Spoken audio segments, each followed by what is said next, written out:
Hello and welcome to Wedding Wednesdays with Weddings Online. My name is Kelly and I'm a former wedding planner and blogger, and I'm obsessed with weddings.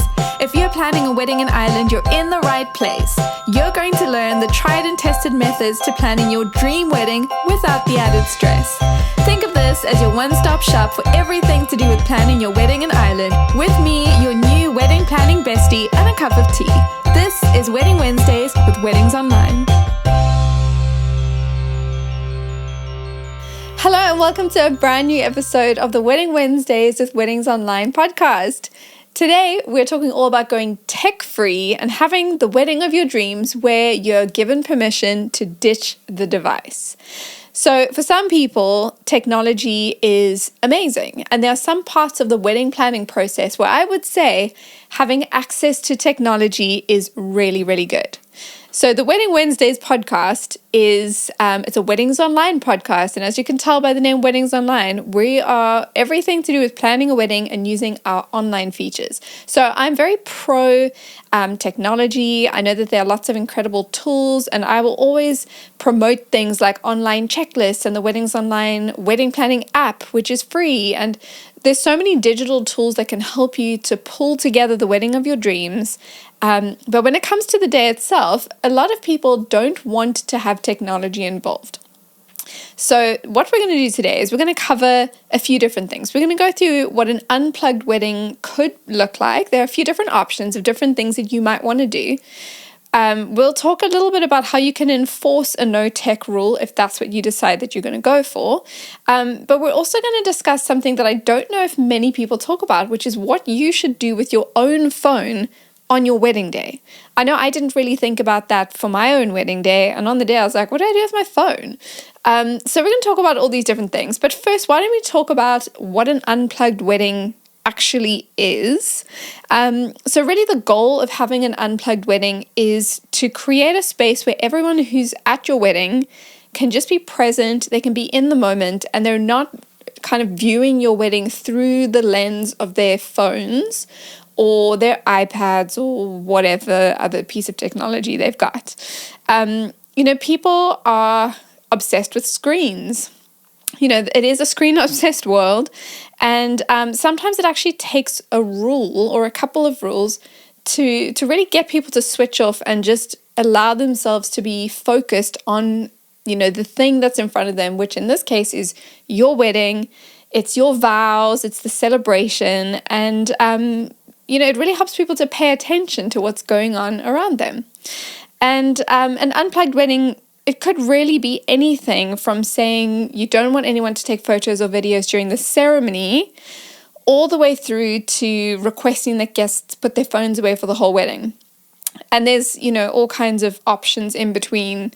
And so the idea here is that it's up to you to decide when you would like to have the no phones or no tech rule. And you kind of get to decide how much or how little technology you're okay with.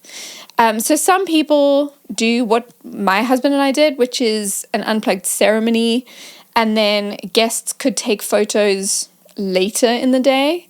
So some people even have a hashtag or some kind of way of getting people to take pictures later in the day, but during the ceremony, because it's such an important moment, because that's when you are exchanging vows, you really want people to be focused at that point. And so a lot of people enforce an unplugged ceremony rule, but then the rest of the day, it's kind of, we want you to take pictures, go for it kind of thing.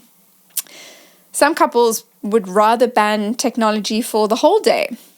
So wherever you find yourself on the scale, I think what's probably helpful is to have an understanding of what your rule might be so you can enforce something that's very clear to your guests. But let me first start by saying that whatever you decide to do, it is your day, and it's completely okay for you to want people to put their phones away, or for you to say, you know what, we're okay with people taking some pictures, but we just don't want them to post those pictures on social media until we've posted our own wedding pictures. So there are lots of different options, but really, to summarize the goal, you just want people to be present, you want people to be focused, and you don't want them being distracted by their phones, and you also don't want them to be getting in the way of the people who you are paying to capture your wedding day. I've seen so many pictures of if you can imagine the back of a wedding ceremony location, you're looking down the aisle, you can see the happy couple at the end and guests on the sides. And I've seen pictures of those guests on the sides right by the aisle, kind of leaning into the aisle with their phones and iPads, just blocking views, when actually it's so much more special to have pictures of people sitting, looking, engaging, maybe even crying or smiling and just enjoying the moment. So having an unplugged wedding is definitely an option. So if I haven't already sold it to you enough, here are a few pros of having an unplugged wedding. The one is people get to be present. There's fewer distractions around. The second one, you don't have people blocking that aisle with their iPad, especially when they're trying to get the shot, when actually your photographer will be trying to get their own shot. There's less pressure and awkwardness, walking towards a sea of phones. You'd be walking towards a sea of people looking at you, smiling. Professional photos won't get ruined by bright screens and outstretched arms.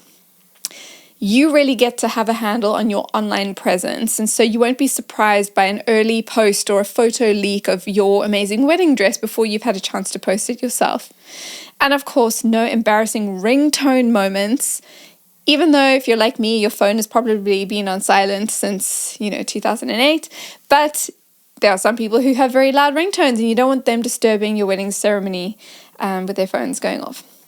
So if you've already decided that an unplugged wedding with no tech is something for you, I'm going to walk you through a few ways that you can enforce the rule so that your guests know that this is what you have in mind. So the first thing is I always recommend putting the information out there before the wedding even starts. So you could use your wedding invitation if that doesn't feel like it's too bossy. It also kind of depends how much other information you've got on there. But your wedding website is another space where you can share more details of some of the things that you've decided to do. So I always recommend keeping things brief and kind.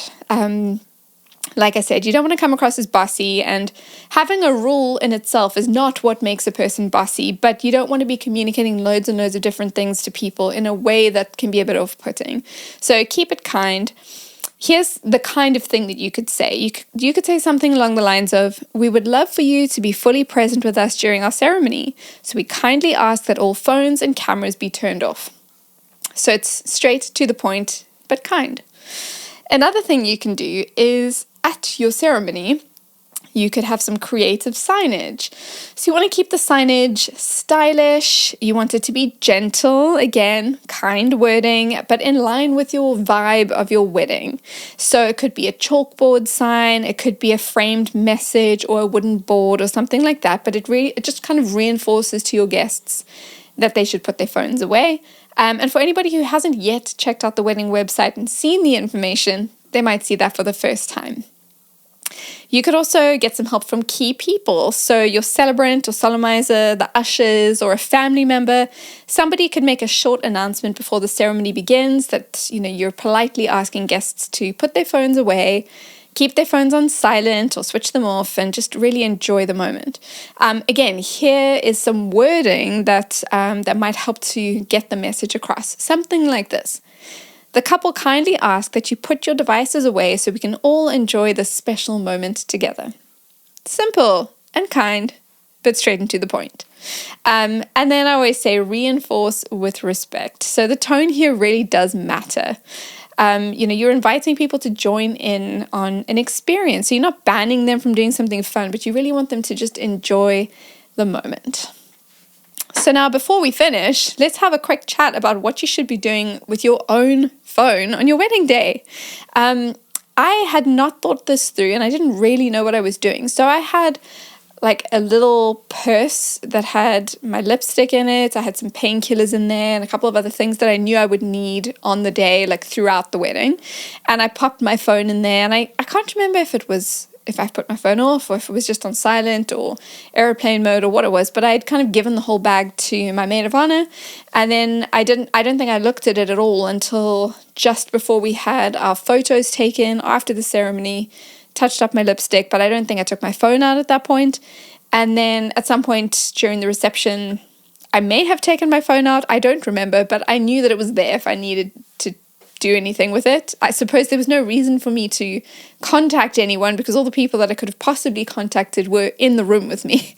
But if you would like to have access to your phone at some point, it's helpful to know where it's going to be and what you're going to do. But here are a few options for things that you could do with your phone.